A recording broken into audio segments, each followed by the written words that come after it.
Avez-vous déjà ressenti un subtil frémissement intérieur, un sentiment silencieux mais persistant, quelque chose d'immense sommeille en vous? C'est presque comme s'il y avait un réservoir inexploité de possibilités et vitalité en attente de votre découverte. Beaucoup de gens considèrent ce sentiment comme une illusion, alors que d'autres le perçoivent mais n'apprennent jamais à y accéder. Aujourd'hui, je vous invite à considérer la possibilité que ce pouvoir, l'intérieur, n'est pas une coïncidence, n'est pas réservé à quelques élus et certainement pas un fantasme abstrait. Au contraire, c'est une force très réelle qui résonne avec chacune de vos pensées, émotions et intentions. Dans les prochaines minutes, nous allons nous plonger dans la nature de l'énergie personnelle. Comment elle influence votre expérience, vos relations et même les événements qui se déroulent autour de vous. Nous explorerons comment la sagesse ancienne et la science moderne pointent de vers la même idée. Que se passe-t-il en nous façonne la réalité que nous expérimentons. Et à la fin de ce voyage, vous découvrirez une clé puissante qui peut complètement transformer la façon dont vous voyez votre propre énergie et comment vous l'utilisez pour remodeler votre vie. Section 1. Comprendre votre énergie intérieure. Commençons par une question simple. Si vous avez réellement accès à ce pouvoir caché, en profitez-vous? Maximum, question, marque. Ou le laissez-vous fonctionner en mode pilote automatique, gaspillant son potentiel en soucis, en doutes ou en des rêveries aléatoires? Tout au long de l'histoire, les sages, les philosophes et les scientifiques ont examiné cette force mystérieuse. De l'ancien enseignement hermétique selon lequel l'univers est mental, aux expériences de la pointe de la physique quantique qui montrent comment nos observations peuvent pousser la réalité à un nouveau niveau subatomique, il semble y avoir un thème. Votre esprit et votre âme n'observent pas seulement passivement la vie, ils la façonnent. Sagesse hermétique. Bien avant l'existence des microscopes ou des accélérateurs de particules, le principe hermétique stipule que toutes les formes de l'univers proviennent du domaine de la pensée, se manifestant plus tard dans le monde physique. En d'autres termes, tout ce que vous voyez, vos objectifs, vos difficultés, vos souvenirs plus heureux, pourraient être attribués à une idée ou à une croyance qui a d'abord pris forme en vous ou dans le conscient collectif. Science moderne. Plus récemment, des personnalités telles que Nikola Tesla ont affirmé que pour comprendre les secrets de l'univers, il faut penser en termes d'énergie, de fréquence et de vibration. Entre-temps, la physique quantique continue de révéler des preuves montrant que l'état d'esprit de l'observateur affecte réellement les résultats aux plus petites échelles qui peuvent être mesurées. Ces résultats suggèrent que nos états mentaux et les facteurs émotionnels pourraient nous influencer beaucoup plus que nous le pensons. Bien sûr, c'est une chose de comprendre intellectuellement, les pensées créent la réalité, et une autre consiste à vivre réellement comme si c'était vrai. Demandez-vous, à quelle fréquence votre esprit dérive-t-il vers des doutes, des peurs ou de vieux sentiments? Limite, vous considérez-vous comme un puissant créateur de votre vie ou avez-vous l'impression que le monde vous arrive? Brève anecdote exemple, pensez à une personne qui se rend à un entretien d'embauche important, mais qui entre, submergée par le doute. Même si vous avez toutes les qualifications, votre croyance subconsciente selon laquelle « je ne suis pas assez bon, assez bien » transparaît dans leur posture, le ton de leur voix et l'énergie subtile qu'ils projettent. Il est possible que l'intervieweur n'est peut-être pas conscient de tout cela, mais quelque chose dans la vibration du candidat peut paraître étrange, ce qui conduit à manquer une opportunité. Imaginez maintenant la même personne alignant avec assurance ses pensées et émotions avec un sentiment de véritable estime de soi. L'énergie qu'elle apporterait serait clairement différente, ce qui pourrait ouvrir la voie à des résultats totalement nouveaux. Section 2. Comment votre énergie peut être bloquée? Votre énergie est un système dynamique, en constante évolution en fonction de vos sentiments, de vos croyances et de votre environnement. Mais en tout comme il peut être exploité pour la croissance et la transformation, il peut également être empêtré, restreint ou bloqué. Ces blocages proviennent généralement de 3 sources principales. Croyances limitantes et conditionnements. Beaucoup d'entre nous ont appris dès leur plus jeune âge que nous n'avions aucun talent pour quelque chose, que la vie doit soyez dure ou que nous devrions être reconnaissants pour ce que nous avons et ne pas en demander plus. Ces messages, répétés au fil du temps, deviennent des scripts enracinés qui continuent à se dérouler dans notre subconscient. Ils érodent lentement notre sens du possible et notre pouvoir créatif. Déchets émotionnels, souvenirs douloureux, traumatismes non guéris ou expériences négatives fréquents peut laisser un résidu émotionnel dans votre champ énergétique. Vous remarquerez peut-être que certains modèles, comme des échecs relationnels répétés ou des parcours professionnels sans issue, continuent à se répéter dans votre vie. Souvent, ces thèmes récurrents peuvent être attribués à l'énergie émotionnelle non résolue du passé qui n'a pas été libérée ou transformée. Focus dispersé. Nous vivons à une époque où nous sommes presque constamment surchargés d'informations. Nos appareils nous bombardent de notifications, les médias sociaux exigent notre attention et le cycle de l'actualité se déroule 24 heures sur 24, 7 jours sur 7. Lorsque votre esprit est perpétuellement distrait, votre énergie devient diffuse. Comme une lampe de poche dont le faisceau tremble constamment, votre énergie perd sa puissance car elle ne se concentre pas sur une intention claire. Transition. Mais voici le bon côté des choses. Quoi qu'il en soit, ce qui est verrouillé peut être déverrouillé. Les croyances qui vous ont gardé captif peuvent être remplacées et chaque fragment de focalisation diffusé peut être rassemblé en un faisceau d'énergie cohérent. Une fois que vous aurez appris à supprimer ces barrières, le flux de votre pouvoir naturel sera plus fort, plus dynamique et plus disponible, comme si vous ouvriez enfin une vanne devenue rouillée. Section 3. Étape pratique pour élever votre vibration. Alors, comment passons-nous de comprendre ces blocages, les éliminer et utiliser notre énergie intentionnellement? Bien que vous puissiez entendre les gens parler d'années de formation ou de talents exceptionnels, la vérité est que vous pouvez commencer aujourd'hui avec des pratiques simples qui ne nécessitent pas de certification particulière ni de diplômes avancés. Prise de conscience de votre dialogue interne, commencez simplement par vous connecter à vos pensées quotidiennes. Observez toute négativité récurrente, de l'anxiété ou de l'autocritique qui me vient à l'esprit. Beaucoup de gens ne sont même pas conscients de la fréquence à laquelle ils se détruisent mentalement. En vous concentrant sur ces schémas habituels, vous pouvez commencer à prendre des mesures pour les changer. Libération et transformation émotionnelle, l'énergie émotionnelle ne doit pas être réprimée. Il faut plutôt la reconnaître, la comprendre et délibérément la canaliser. Des pratiques telles que la méditation, la journalisation guidée ou encore le mouvement doux, yoga, le tai chi, la marche dans la nature, peuvent vous aider à gérer ces émotions. Quand vous arrêtez de les enterrer, vous les libérez et cette énergie stagnante peut être réutilisée pour alimenter votre croissance personnelle.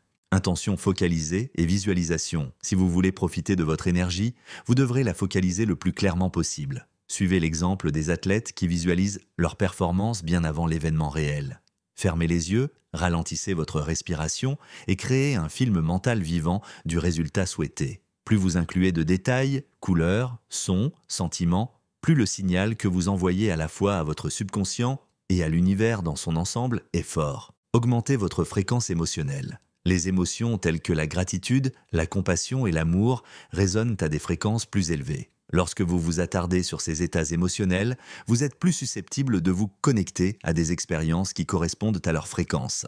Un excellent exercice quotidien consiste à s'arrêter un instant et à penser à 3 choses que j'apprécie vraiment. Ressentez la gratitude au lieu de simplement les énumérer. La différence peut sembler subtile, mais l'impact énergétique est profond. Alignez l'action avec votre vision. Imaginez que vous vouliez cultiver l'abondance, mais que chaque décision que vous prenez soit motivée par la peur de la pénurie. Dépenser de l'argent avec crainte ou s'inquiéter constamment de ne pas en avoir assez. Ces comportements contredirent l'énergie de l'abondance. La véritable transformation se produit lorsque vos actions renforcent l'état intérieur que vous désirez. Il ne s'agit pas de dépenser sans compter, mais d'agir d'une manière qui reflète la confiance et des possibilités. Section 4. Connexion avec le champ quantique. Pendant des siècles, les mystiques ont affirmé que l'univers entier était intimement lié et les expériences, la mécanique quantique moderne suggère qu'ils avaient peut-être raison depuis le début. La version simple est que vous, conscience, votre concentration, vos émotions et vos croyances, agissez comme un observateur qui influence l'énergie à un niveau fondamental. Comment pratiquer ceci? Une façon de travailler avec ce concept, c'est par la visualisation créative. Juste avant de dormir ou après le réveil, quelques instants, lorsque l'esprit est plus réceptif, entrez dans un état de calme et imaginez-vous dans le scénario que vous désirez. Observez les environs, écoutez les sons, goûtez la victoire ou ressentez le soulagement. Laissez le cœur éprouver de la gratitude comme si cela se produisait maintenant. Influence de l'environnement. Faites également attention à qui et à quoi vous vous entourez. Si votre maison est en désordre ou chaotique, ce désordre peut s'infiltrer dans votre monde intérieur. Si vous êtes entouré de personnes qui se plaignent constamment, vos propres pensées peuvent commencer à refléter leur négativité. Pensez à organiser votre environnement à la fois socialement et physiquement d'une manière qui favorise une vibration plus élevée. Ministère, la mentalité de l'haltérophile. Il y a une histoire à propos d'un haltérophile qui soulevait systématiquement moins de poids dans le salle de sport quand quelqu'un le regardait avec mépris. Chaque fois que ce détracteur était présent, la performance de l'athlète diminuait comme si l'énergie négative dans la pièce minait subtilement sa confiance. Cependant, lorsque des amis, ses supporters, sont venus l'encourager, battant souvent des records personnels. Cela peut sembler être de la simple psychologie, mais c'est aussi un exemple de la manière dont les champs énergétiques externes peuvent affecter notre puissance interne. Section 5. Le chemin vers la maîtrise. Combiner la pensée, l'émotion et l'action. Nous avons parlé de la concentration, de l'intention, d'éliminer les blocages et d'élever constamment votre vibration. Mais il y a un autre élément essentiel au puzzle: unir vos pensées, vos sentiments et vos actions dans une seule direction cohérente. Si l'un de ces trois éléments n'est pas synchronisé, si par exemple vous pensez au succès, mais que vous vous sentez indigne ou que vous ne faites pas les bons pas, votre énergie est divisée. Lorsque toutes les parties de vous, esprit, cœur et corps, pointent dans le même but, vous générez une vague intense de puissance créatrice qui résonne à l'intérieur et à l'extérieur de vous. Cette synergie est ce qui conduit à ces résultats étonnants, des résultats étonnants que nous qualifions parfois comme des miracles ou des coups de chance. Section 6. L'enseignement suprême, vous êtes la source. Après avoir exploré tous ces concepts, nous arrivons à la révélation la plus profonde, celle qui a été répétée à travers les civilisations et les époques. Vous êtes la source de l'énergie qui façonne votre vie. Événements, les relations et les succès qui apparaissent dans votre monde reflètent les modèles qui existent en vous. Dans l'Égypte ancienne, les praticiens de l'hermétisme croyaient que le monde extérieur était fondamentalement un reflet de notre royaume intérieur. Les traditions du yoga en Inde enseignent que pour maîtriser votre vie, vous devez maîtriser votre esprit. Même les neurosciences modernes suggèrent que nos croyances et nos états émotionnels influencent ce que nous faisons, les cerveaux percevant ce que nous appelons la réalité. Dans tous les cas, le nœud du problème est le même. Le véritable pouvoir est en vous, et le monde qui vous entoure s'adapte en réponse à votre plan intérieur.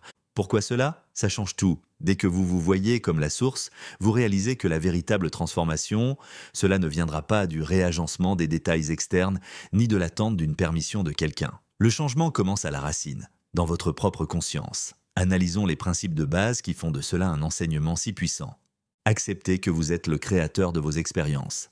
Cela ne signifie pas que vous choisissez consciemment chaque événement aléatoire. Au contraire, cela met en évidence que l'énergie que vous émettez, vos émotions, croyances et hypothèses profondément ancrées magnétisent ou repoussent certains événements. Reconnaître cela est la première étape pour récupérer votre autorité créative. Ancrage dans le moment présent, le véritable point de pouvoir est toujours le maintenant. Tandis que les regrets appartiennent au passé et les soucis au futur, on ne peut faire un changement décisif que dans le présent. Pratiquer la pleine conscience, par la respiration, la méditation ou simplement en faisant attention à votre environnement, vous renforce votre capacité à diriger consciemment votre énergie.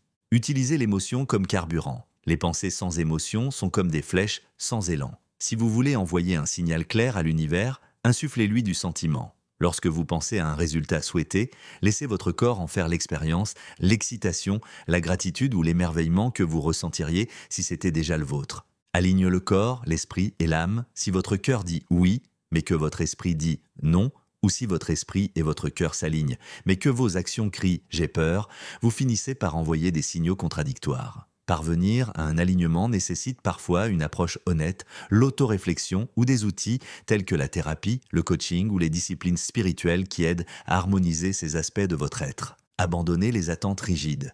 Il y a une fine frontière entre définir clairement ce que vous voulez et être obsédé par la manière dont cela devrait se passer. L'obsession émane souvent d'une énergie de manque ou de désespoir qui peut repousser le résultat que vous recherchez. Une fois que vous avez formulé une intention claire et que vous l'avez ressentie dans votre cœur, faites confiance au processus.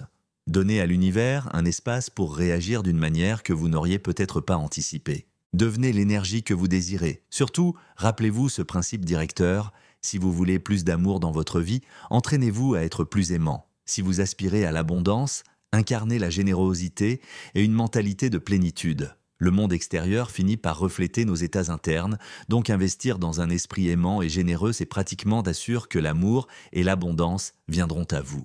Merci de m'accompagner dans ce voyage.